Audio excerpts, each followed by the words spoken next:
Hello and welcome back to Animal Training Development Center. Today I have with me Sugars. So Sugar is, as you can see, a pit bull terrier, and she has kind of an interesting story. She was discovered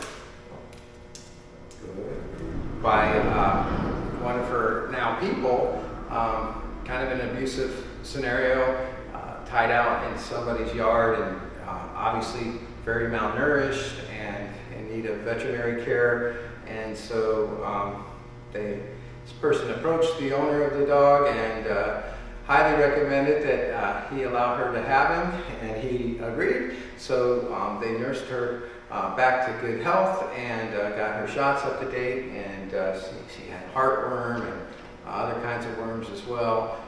So just did a super job. As you can see, physically she's doing super well.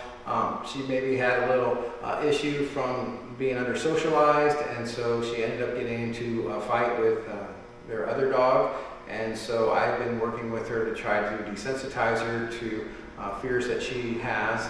And it turns out it wasn't just about other dogs, but some other things as well that was causing her flight instinct to kick in at times, and at other times it's more the fight instinct to kick in. So whenever you're in a survival mode, fight, flight, or freeze are the three options that any of us have, and dogs are no exception. So it's not even like you choose to do what you do when you feel like you're in a survival scenario. Well, one of those three things are just an instinct that comes out even in human beings. So we can't blame a dog when they get triggered like that. The key is to figure out what triggers them, and then how can we systematically desensitize them in a safe way to allow them to be comfortable around those types of stimulus, if they're normal types of stimulus. So we've been working her around other dogs a lot on walks, and she's come a super long way with that. Today we did a field trip to Rural King. You'll get to see that on your video here. I guess unfortunately we didn't get to see any other dogs, but we did pass by some baby bunnies and baby chickens and that type of thing. We're there today, and she did super well. So I really feel like we're kind of getting her through these fears, and underneath all those fears is a very supportive dogality type, super eager to please, and very, very sweet. I think the name Sugar definitely fits her. So what we started with in training is, like all dogs, this concept of the unspoken command. So if I begin to walk away, before I reached the end of the leash, she saw that she got up and started to kind of follow in. This isn't to be confused with the heel command that we'll get into in a minute. This one is what we call the unspoken command, and it simply means that the dog should never pull us. So as I walk around with her, I can stop and let her sniff something if I want to, but if I decide it's time to move on, as I begin to move on, you can see that if she doesn't move on with me, right before I reach the end of the leash, I'm going to proactively give a quick tug toward me.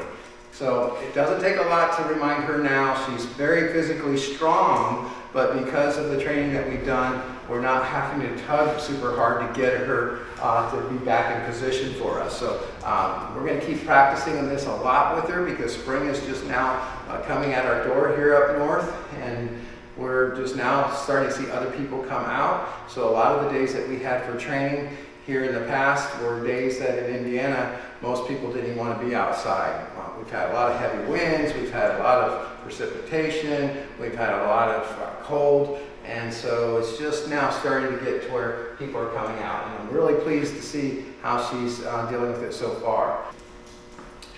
The next command we taught her is a simple command to sit, and as she keeps sitting, I want to be able to walk circles around her. If she goes to get up at any time, I'm going to use the word N-O, and as I say that word, I'm going to also tug a little bit up and behind her head. I'm just trying to pivot her back into that sit position. Very good. When I give the release word, okay, she can stop sitting and do whatever she wants. It's great to see when they come to you. That just shows that the relationship is moving in a positive direction. She's coming over to get that little extra acknowledgement, and we always love to see that. So she doesn't have to do that. I mean, sometimes a dog's just tired and they might just lay down, or maybe they even decide it's time to go get a drink if they're off leash, and off they go. We recommend you do all your homework on leash for at least the first 30 days before you start trying things off leash. Even then, when you start trying some things off leash, you should be in places where there's no imminent dangers. So it's not time to try off leash at the park if there's no fence and things of that nature, but more so around your house if you got a fenced in yard, and maybe find yourself a fenced in area to try some off leash stuff once you practice this stuff on leash.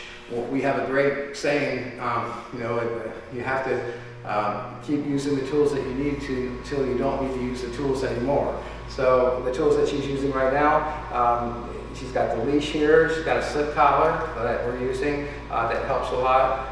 If she's on just the regular buckle collar, sometimes you're worried that getting back out of that. They can also pull a freight train on a buckle style collar, but the slip style collar, that helps. We're currently using the remote collar, though I haven't had to push the button at all today, and that's facing all kinds of things that just a week ago, or 2 weeks ago when we had her last, we had to use it several times as you saw the dogs approaching and stuff like that. Today was really good. You'll see some video where we're just literally nestling together on the couch, and this other dog come right up and taking pets right alongside us, and it went super, super well. So I really feel like we're moving to a point where she's at least neutral around other dogs. She's going to be able to go past them without too much worry that she's going to get reactive and barking or anything like that. The next command we taught her is the command to heel. Now, heel is actually a position in relationship to your body. If I go into the heel position, this is kind of what I'm looking for. For her to be on my right side, that's the side that we've chosen for her, and her head to be at a position where I can reach down and touch her, but not so close that she's really in my way if I want to turn directly that direction. So if you can see, I can move in this direction, and when I do, I'm going to say heel, and now I'm looking for her to stay in that position no matter where I go or how fast or slow I'm going. So you can see that her left paw is falling in line with my right foot for the most part, and that's really what I'm looking for, is her to be right in that kind of position. I feel completely free to move in any direction I want to go without worrying that I'm going to bump into her. And I feel like she's close enough to me that we can get through narrow areas together. And when I stop, she nicely sits. This is important. We want her to always remember that once we give the heel command, she's not finished with the heel command until we stop and she sits. And this will become the command of choice if you want to cross a busy road, or if you see a big distraction coming your way that maybe she's going to be excited about. Maybe there's a big squirrel that sometimes gets her excited around here, or maybe even some new things that she may see in other areas that she visits. Like Florida has all those lizards, right? So here we're going to go ahead and give this command to heel again, heel. And I always leave that inside foot, my right foot, when I say heel from the sit position like that. And that becomes a signal for her later to where I don't even have to say heel. I can just go ahead and leave that inside foot, which is the right foot in her case. Good girl. When I leave the outside foot, you can go ahead and give that verbal word stay with it if you want. And you can see that she's now staying in that sit position. Sometimes you want to go forward of a dog, maybe you're going to pick up their poo or something, and you make them sit, and then you're going to go ahead and get your baggie out and do your thing, and you want your dog to not be pulling you around or running around when you're trying to do that. So the sit position is a really good one there. Next, we taught her down. The hand signal for that is just above her head, just like so. And you saw she went down nice and comfortably for me. If she hadn't, all I would have done is gone ahead and stepped on that leash a little bit and said down. And that will often be all that you need to do for her. She's really sensitive to that command as well, and been doing a really good job with that. So I'm going to kind of help her make a mistake here so I can show you that real quick. So if I kind of, oops, no, down, like that. I know, you were doing good. So we try to help a dog as much as possible, but you're going to make mistakes with your body language. In that case, I actually did lead with my outside foot, which meant that she's supposed to stay put, but I kind of swung my body a little bit and let that leash kind of go, and that's going to help her, think that it's time to get up. But what we're really trying to do is make her bulletproof. As we practice with your dog, we're trying to envision anything that you might see in the real world and trying to help her learn to work around those types of things. So here today, we've got a walker. This is kind of a cool one, heel.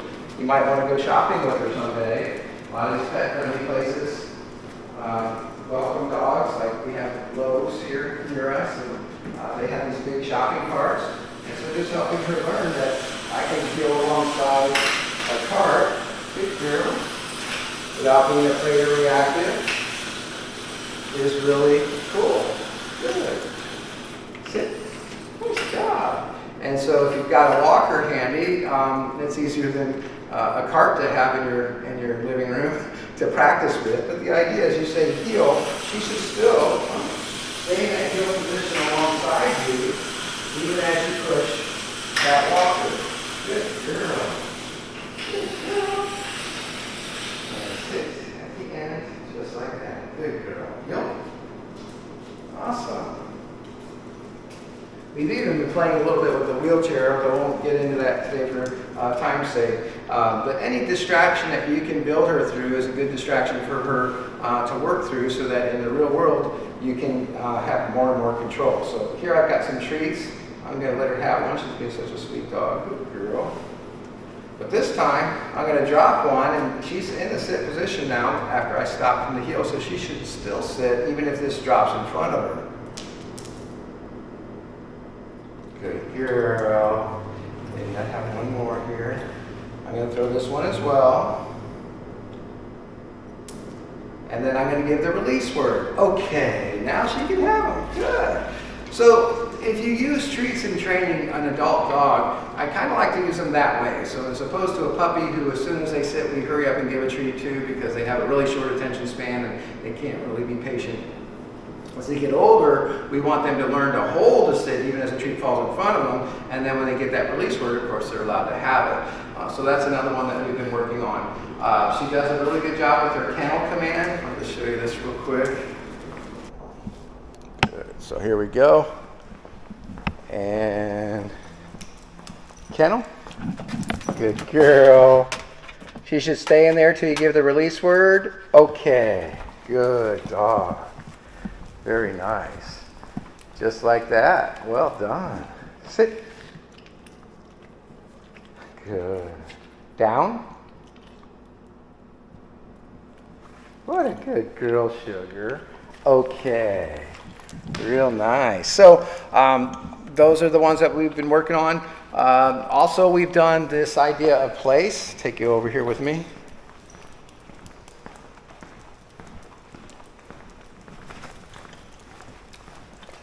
Place. So you can use any item. We've been using this cot here. Oh, no, place.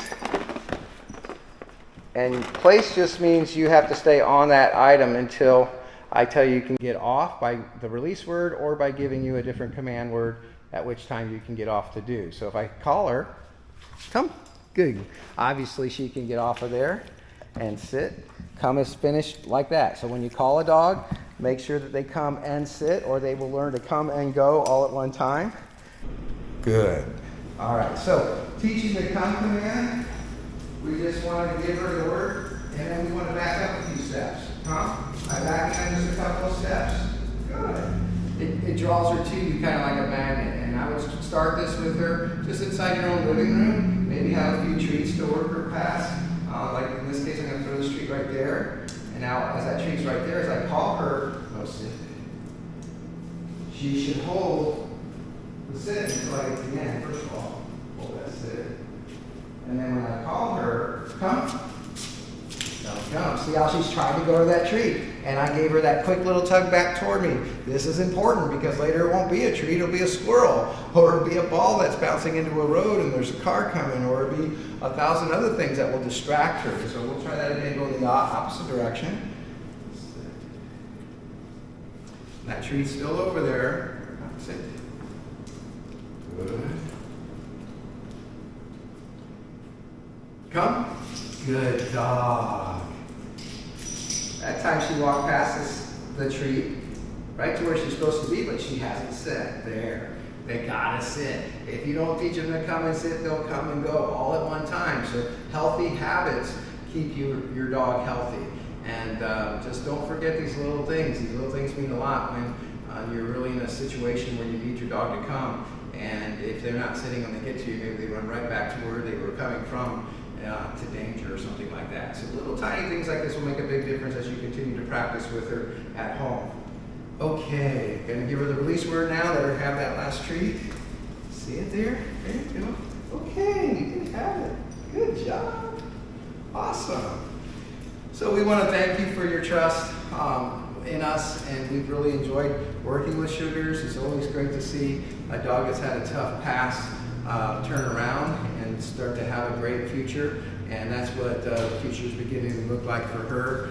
We're looking forward to continue to work with her in the coming weeks, and we'll keep you posted as to how she continues to progress as we begin to encounter more and more of spring and more spring type distractions, which in this part of the country again are huge, and people will be out everywhere because it's been so cold for so long that that's just what we do out here. And as they do, we're going to be out there watching them and preparing her for a future that she's going to both enjoy and be safe in. So again, thanks for watching, and as always, we'd like to say, happy training. Sure.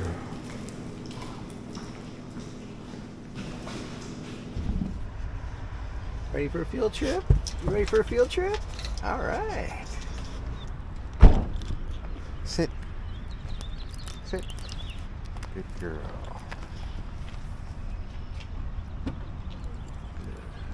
Good.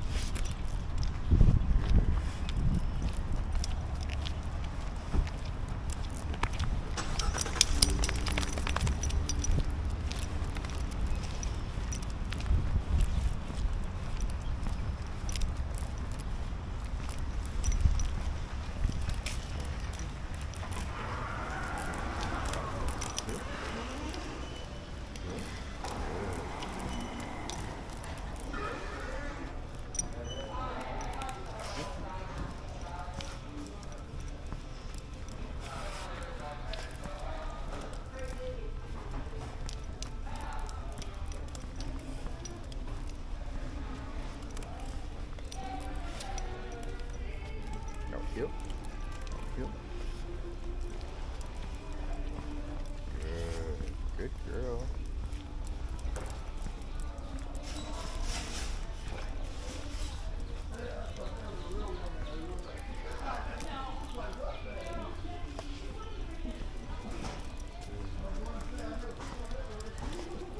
That's a good girl. Sit.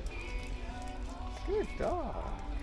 Good girl. You're doing great. Yes, you are. Beautiful. What a good girl. Feel? Good. Feel?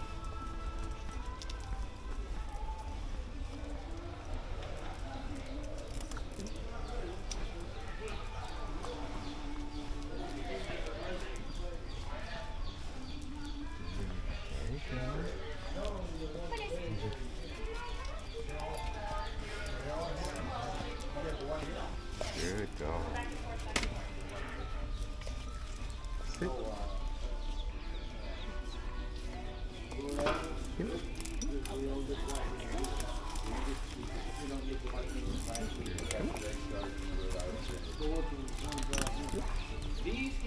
Good girl. Sit. Good sit. Good girl.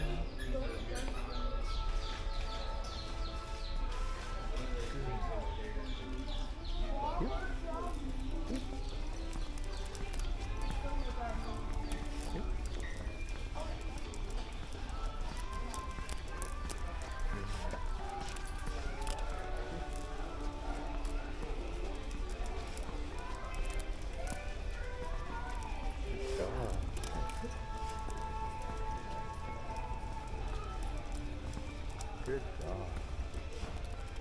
Yep. Good girl. Go. That's it. Good girl.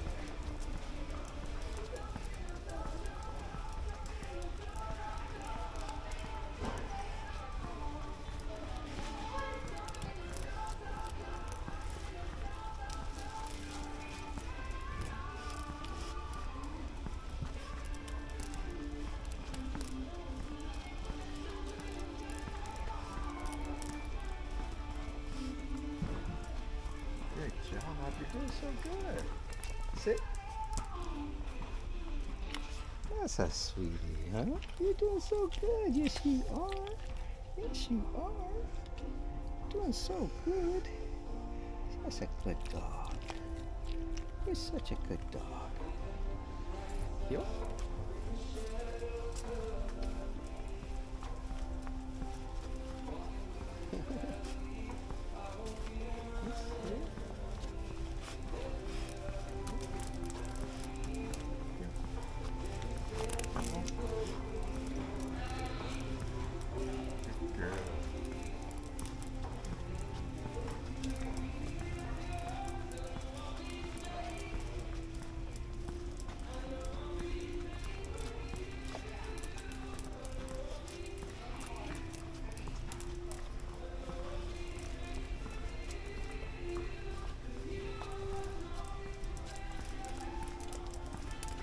Yep.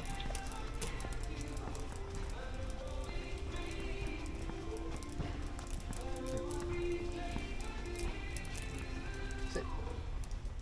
Good job, sugar. Good job. Yep.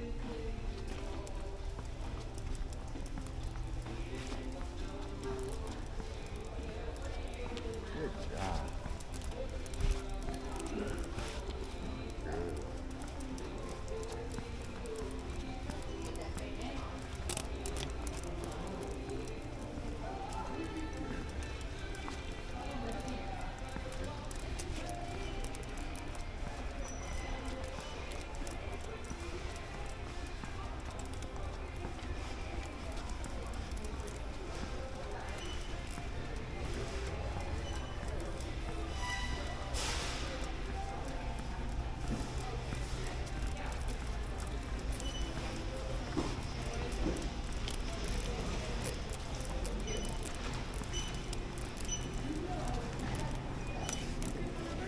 I think it's 260-316-04.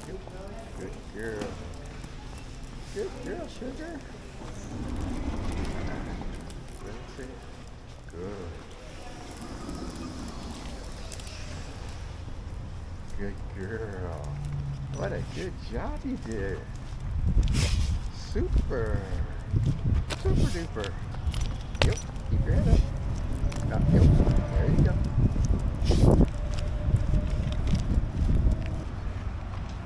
Sit. Atta girl.